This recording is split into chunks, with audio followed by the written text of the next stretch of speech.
Hi friends, this is సిరి రాయపట్టి.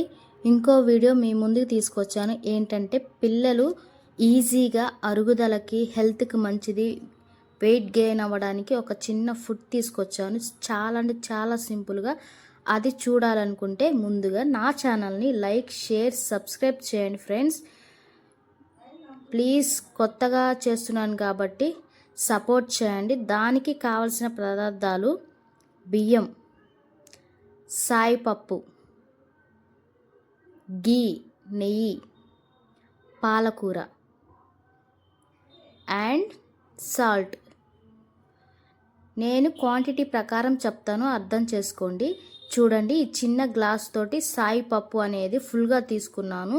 కానీ ఫుల్గా తీసుకోకూడదు, హాఫే తీసుకోవాలన్నమాట. చూడండి, చిన్న సిమ్లో పెట్టుకొని ఒక ప్యాన్ పెట్టుకొని అది నేను ఫుల్ వేయించుకున్నాను. ఎందుకు అంటే స్పేర్గా ఉంచుకుందామని, అంటే ఎప్పుడైనా కావాల్సిన ఈజీగా చేసుకోవచ్చు అని నేను ఫుల్ తీసుకొని చెప్తున్నాను. ఫుల్ వేయకూడదు, ఎందుకంటే పొట్ట ఉబ్బరం వస్తుంది పిల్లలకి. దాంట్లో హాఫ్ తీసుకోండి. ఆ క్వాంటిటీ కూడా నేను మీకు చూపిస్తాను. చూడండి, ఇలా కొంచెం వేయించాలన్నమాట. ఇలా వేగేదాకా ఉంచాలి. నెక్స్ట్ బియ్యం మాత్రం కంపల్సరీగా గ్లాస్ తీసుకోవాలన్నమాట. హాఫ్ కప్పు సాయి బియ్యం, ఫుల్ కప్పు బియ్యం, ఇలా రెండు వేయించుకోవాలన్నమాట. చూడండి, నేను క్వాంటిటీ చెప్తున్నాను. నేను మిగిలినవి తీసేసాను. అవిగో హాఫ్ తీసుకొని అవి తీసేసాను అనమాట. ఓన్లీ హాఫ్ తోటే చేశాను. బియ్యం చూడండి, మన మరమరాలు అంటే బొరుగుల్లాగా ఉంటాయి కదా, అలా వస్తాయి అన్నమాట వేయించినప్పుడు బియ్యం. కానీ కంపల్సరీగా వాష్ అనేది చేయాలి. కొందరు ఏంటంటే వాష్ చేయరు. వాష్ చేయాలా, ఎందుకు అంటే అవి ఎక్కడో ఉంటాయి కాబట్టి. తర్వాత కడిగి పెట్టుకున్న పాలకూర ముక్కల్ని సగం సగం కట్ చేసుకొని పక్కన పెట్టుకున్నాను.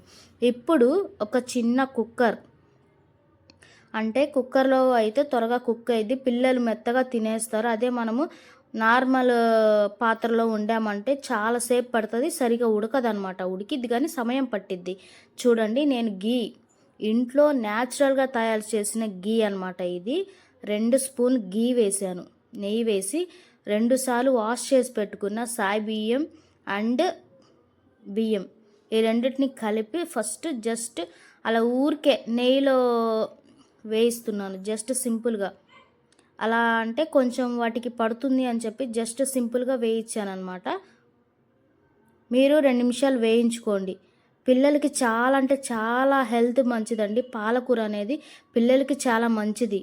సో కంపల్సరీగా వారంలో 2 సార్లు పెట్టండి. నేను ఒక్కొక్కసారి ఇలా పెడతాను, ఒకటి నార్మల్గా ఫ్రైగా చేస్తాను, కర్రీలాగా చేస్తాను.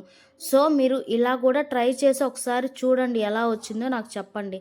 నెక్స్ట్ పాలకూరను కూడా నేను అవి కట్ చేసి పెట్టుకున్న పాలకూర ముక్కలను కూడా యాడ్ చేసుకున్నాను కొంచెం. అంటే ఆ నెయ్యి అనేది మనము దానికి పట్టాలి. చూడండి, ఈ గ్లాస్ తోటి మనం హాఫ్ కప్పు సాయి బియ్యము, ఒక గ్లాస్ బియ్యం తీసుకున్నాను కాబట్టి 4 గ్లాసులు పోయాలన్నమాట. దీంతో పాటు నేను 4 గ్లాసులు అనేది పోసాను వాటర్. కౌంట్ చేయండి, ఒక గ్లాస్ ఇప్పుడు పోసాను. 2, 3,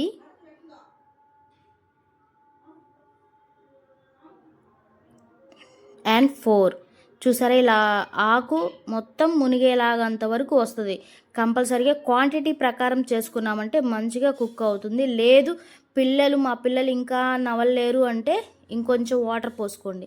దాంట్లో చిటికెడు పసుపు, చిటికెడు సాల్ట్, అంతే అండి. చాలా అంటే చాలా సింపుల్ అండి. ఈజీగా పిల్లలు ఈజీగా తింటారనమాట. పాలకూర అనేది చేదు కూడా రాదు, చాలా బాగుండిద్ది.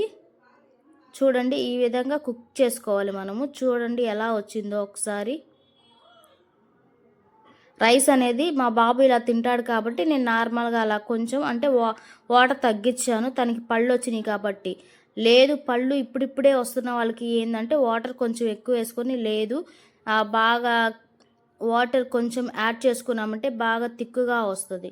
సో ఈ విధంగా పిల్లలకి పెట్టామంటే చాలా అంటే చాలా హెల్త్కి మంచిది. Please like, share, subscribe friends.